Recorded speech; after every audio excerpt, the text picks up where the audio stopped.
Hi guys! Sorry, pawis po ako. Naglinis po kasi ako ng dorm kasi lumipat po ako sa bagong dorm. So, itutur po kayo kahit hindi pa po ako tapos mag-ayos.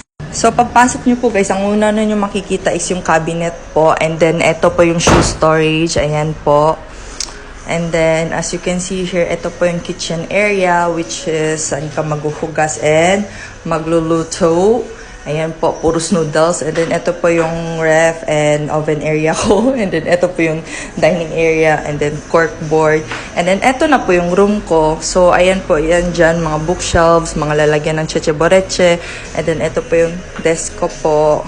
Ayan. Ang cute nito. And then, ito po yung vanity area ko. And then, ito po yung mirror ko. And this is my bed po. Ayan. Chichi. And then, as you can see here, guys, meron ako mga cheche boreche dito, mga stocks, kasi madali lang maubos sa akin. And here's the CR!